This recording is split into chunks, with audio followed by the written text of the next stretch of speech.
Hello, everyone, and welcome to a series I am tentatively titling Too Many Triggers, where me, a scrub player, attempts to pilot and play decks from any format, really, mainly on Magic the Gathering Online, that are probably beyond my scope or power level, I guess.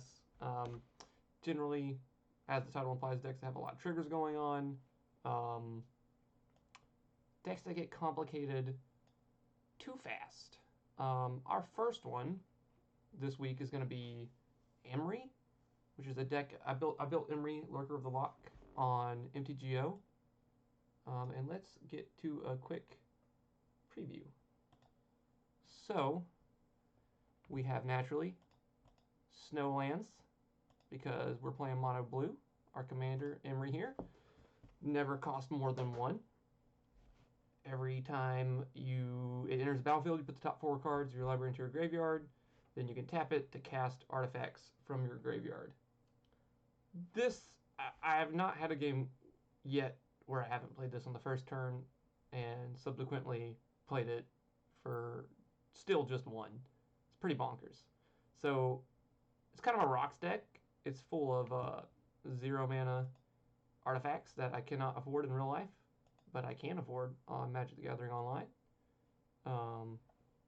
We got Lotus Petals, we got Mana Crypt, we got fast mana, fast artifacts, zeros, and even a few X drops in like Stonecoil Serpent, which you kind of actually want in the graveyard because Emry lets you cast things not for free. You have to pay the mana, so things like this become good. I need a Walking Ballista, but I am too poor for that because these things I just had already. We got Astrolabe, which is nice recurable card draw with all these Snowlands. We tend to sacrifice our artifacts to things like Grinding Station, which is kind of our main engine card. We're going to be generally milling ourselves because you just want the biggest. Your graveyard's your hand, and you just want the biggest hand possible.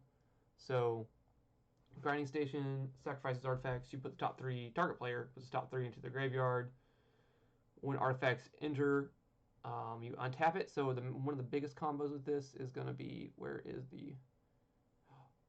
It's not in the deck. We got to fix that immediately. There is a 2-drop artifact creature from War of the Spark that we will add before this is over. You win through Laboratory Maniac, you win through the Jace, you can draw your deck out.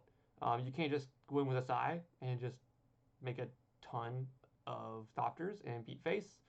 We have everyone's favorite blue legendary creature in Urza, board wipes in Olive Dust and Cyclonic Rift. Card draw, one of my favorite other like alternative win cons is Tezzeret because he ultimates after 1 turn. And this deck, that kind of wins you the game. Blightsteel Colossus, also just fun to play, though it never actually hits the graveyard. But it is actually good to not mill yourself because you sometimes mill your Jace or your Laboratory Maniac. So I put this is in here not for a terrible reason. Yes, it could essentially empty out your combo, but it's just good to have things like this. I also have Midnight Clock for if things get shitty. It's an artifact. It also ramps us. Sometimes you want all these cards back just to continuously go off. Maybe with a Sai.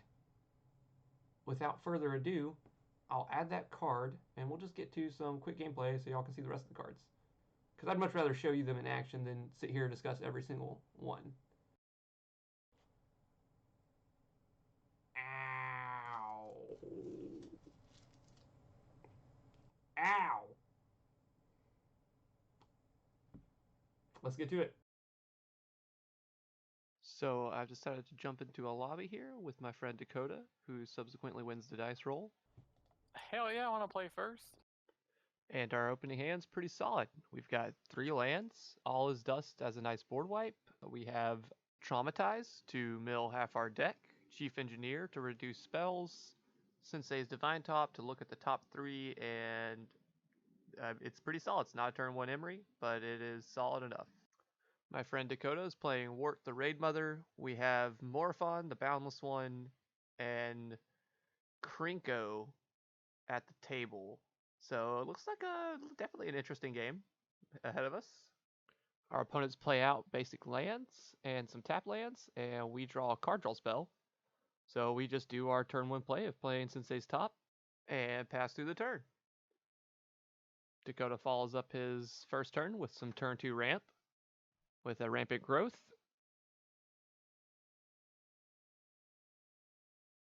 And our Morphon player plays Cataran Summons, which allows them to search their library for a mercenary card and put it into their hand.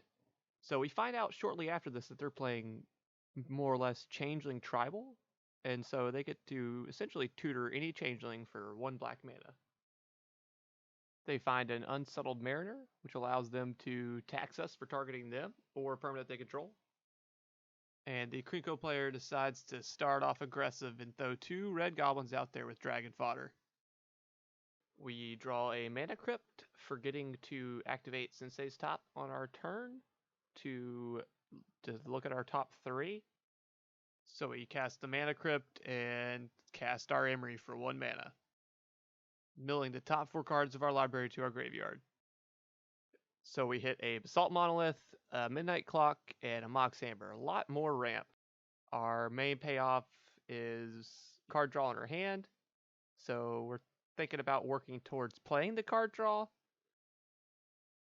So we just cast out a Chief Engineer here to help convoke out future artifacts and use the rest of our mana to look at the top 3 with Sensei's Top. We kind of mess up the order here, but Dakota comes in with some solid input. Well, you know what? You could always top in your upkeep. Yeah, you're right. Dakota stays consistent and plays more ramp. The Morphon player casts a Myr Reservoir, which is going to allow him to add 2 mana, which he can use to cast any Changeling, which includes his commander. It also returns Myr from your graveyard, which is going to be his Changelings in the future. The Goblins swing out at the 2 players with no blockers. But luck is not on our side, and we lose the coin flip at the beginning of our upkeep, taking 3 damage from the Mana Crypt. Panicked from the shock of damage, I decide to look at the top 3 of my upkeep instead of just drawing, messing up our play, which should have been traumatizing ourselves at this point. So instead, we decide to cast our Midnight Clock from our graveyard and get the countdown going, potentially reshuffling stuff if we mill more cards in the future. Dakota passes with mana open. The Morphin player plays a Dragon Tempest, which will give his flying creatures haste when they enter the battlefield, and whenever a dragon enters, it'll deal X damage to any target equal to the number of dragons he controls. And they cast a Cloud Shredder Sliver, which is going to give Slivers flying and haste, so he has 2 haste enablers out and now a flying enabler. And the Krinko player decides to throw out Krinko, making this board look really scary with the fact that there already are a few goblins out at the moment. 2 of those goblins come my way, and for being one to miss an opportunity, we flash in our Shimmermere, and oh wait, it's the end step, so we're past blockers. Oh well. We lose the coin flip, taking 3 points of damage. We stack the top and manage to find a land drop, along with more fast mana and more cost reduction. So we're starting to see a pattern here with the deck. Seeing tons of ramp in the graveyard just tempts me to play it, so instead of traumatizing myself to mill my graveyard, I instead cast a Basalt Monolith, and on our end step we find out why Dakota had his mana open. He casts Volcanic Offering.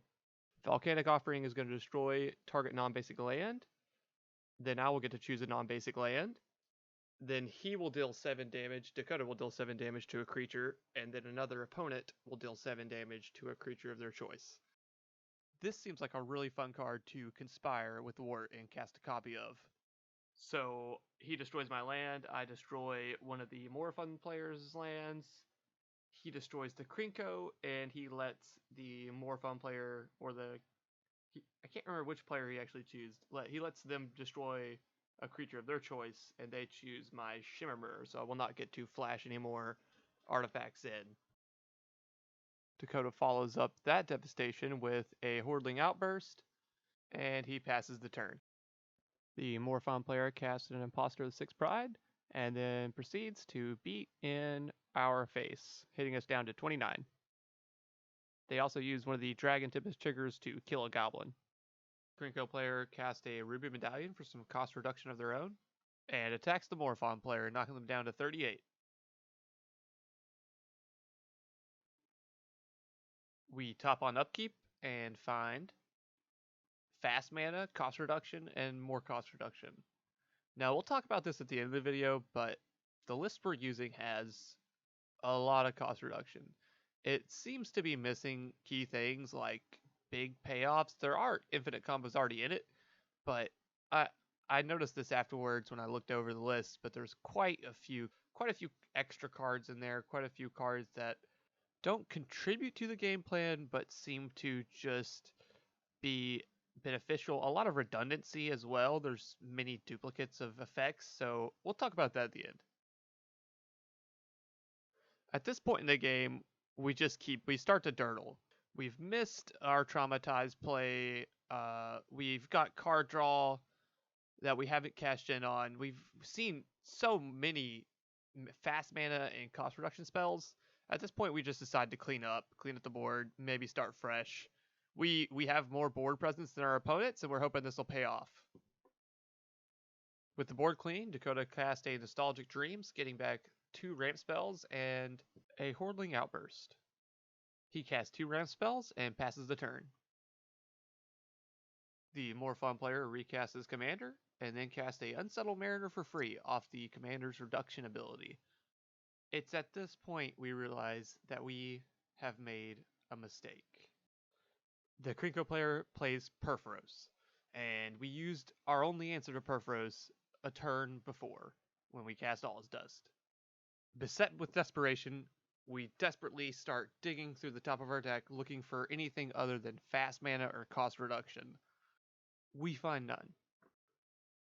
We cast our Emry, hoping to dig into something good past the top 4 cards, and plan to flash out a Cloud Key. Dakota brings out the Raid Mother, and the Raid Mother brings out some goblins of her own. The Morphin player, maybe unable to see forward to the pain that's about to happen on the Krinko player's next turn, decides to attack me. So we block with a Shimmer Mirror and mess up our casting of Cloud Key on the damage step, passing too early. Post-combat main phase, the Morphon player casts Notorious Throng, allowing him to create a large amount of fairy tokens, and also, since he dealt damage with a rogue, which is a changeling, gives him an extra turn. Dakota decides he wants some of what the Morphon player is happening and casts Reverberate, conspiring it with the Raid Mother, casting 2 versions of Notorious Throng, giving Dakota 2 extra turns right after the Morphon player gets their extra turns. The Morphon player uses their first extra turn to cast a Pure Pressure, allowing them to choose a creature type, and if they control more creatures of that type than any other player, they get all creatures of that type.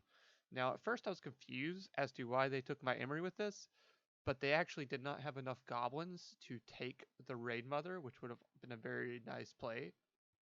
So, barring Dakota's blockers and my non-existent threat, the Morphon player decides to finally go after the Krinko player. Dakota uses his first main phase of his new turn to cast a Hordling Outburst, conspiring it for multiple goblin tokens, and then cast an Argentum Armor, equipping his Worth the Raid Mother and making it indestructible.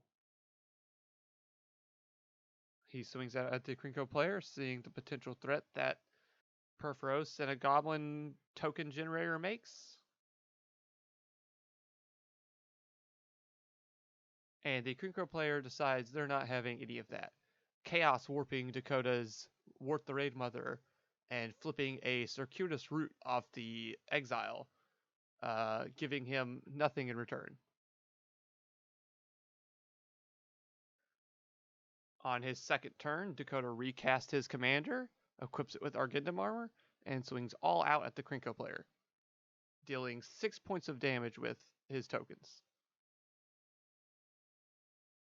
When the Krinko player finally gets their first turn after 3 extra turns, they decide, enough is enough, it's time to end the game.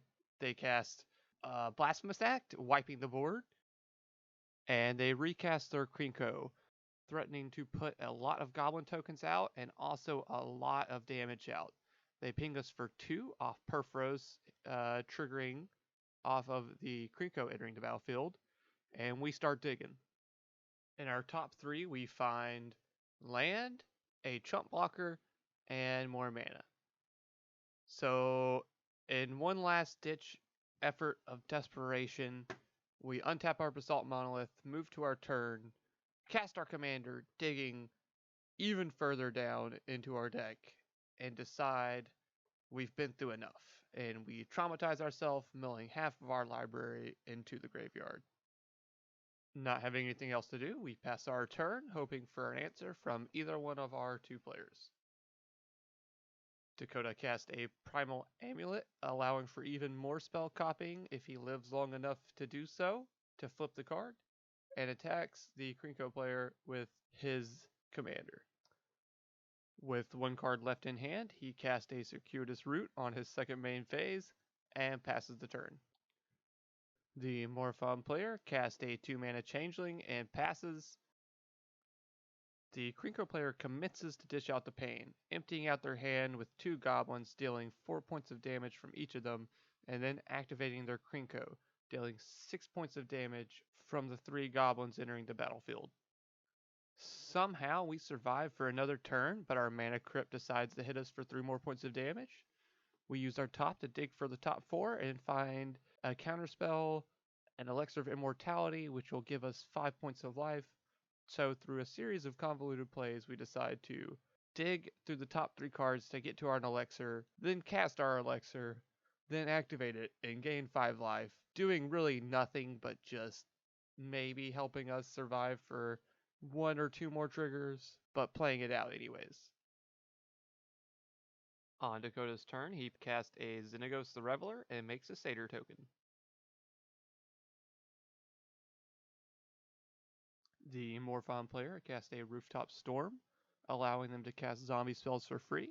So they pay their 2 mana for the commander tax and recast their Morphon. And on the next turn, we all die. In true ironic fashion, our opponent cast an Impact Trimmers. And activating his Krinko, he managed to put about 12 triggers on the stack. Really showing us who the true boss, the true mob boss of too many triggers is.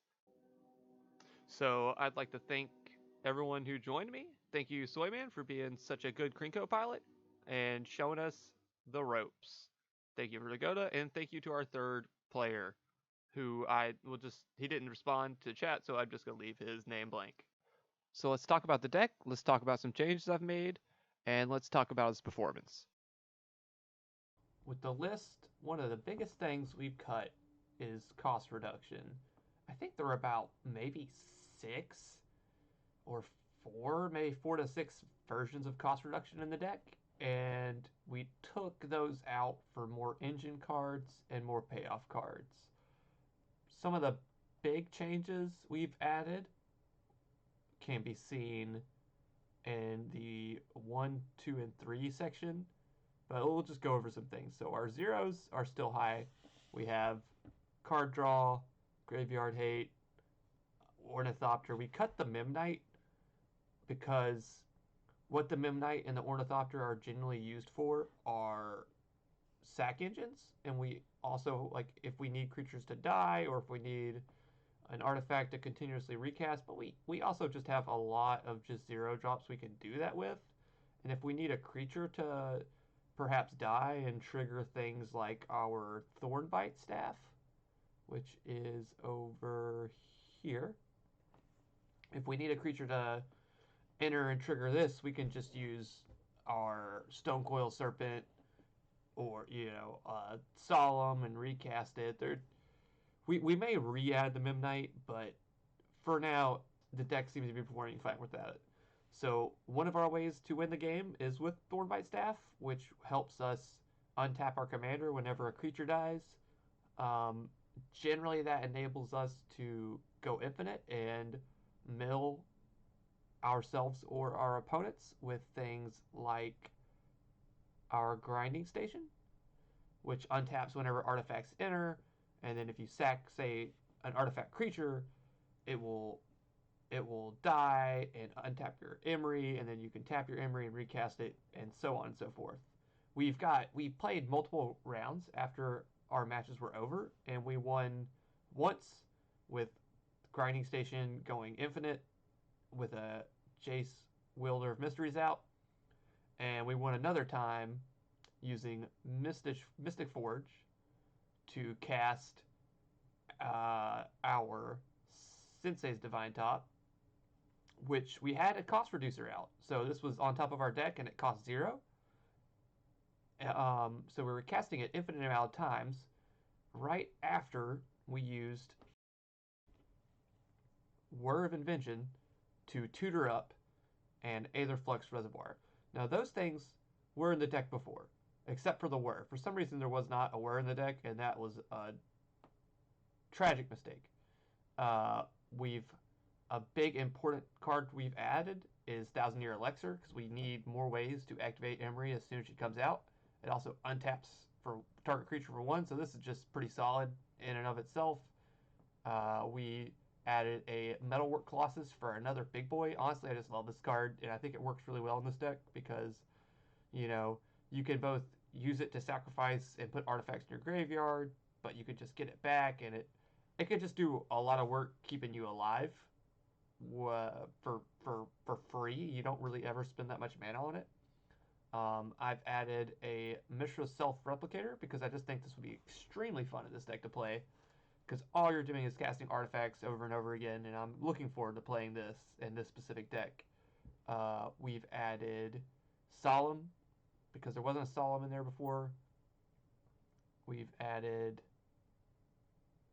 a few engine cards and a few enchantments, which is kind of like not great. You kind of want all your engine cards to be artifacts, but there were some good ones that I just really wanted to play. I think Artificer's Intuition was one. This card lets us chuck artifacts in the graveyard and also search for artifacts. Now this has this thing where you can only search for artifacts with converted mana cost 1 or less, but that's pretty solid. It's going to get us our free spells, our cheap spells, our card draw, our fast mana. I played this once, and it seems pretty fun in the deck. We've got a Force Field as a card that is crazy to find in paper because it's, I think, only been printed, Alpha Beta Unlimited, something like that. And it's like an artifact version of Propaganda, where instead of them paying 2 mana to attack you, you just don't block, and then you pay 1 mana, and it's 1 damage. So, really fun card, and I'm actually glad Dakota told me about this. I'm glad I got the chance to play it, because it just seems pretty fun. The performance of the deck is a lot better after the chain. You want to be fast. We don't even run that many lands, only 33. You have so much fast mana, you kind of want to go off as fast as possible. And yeah, we really enjoyed it. So I hope y'all liked the video, and I hope y'all are looking forward to some more content. We're probably going to try some MTG Arena next. If you have any suggestions for commanders or standard decks or even other formats, I have a fair amount of cards to build other formats with, but I haven't really built too much other than Commander on MTGO. But I'm definitely looking forward to bridging out. So I'd just like to thank y'all for watching, and see you next time.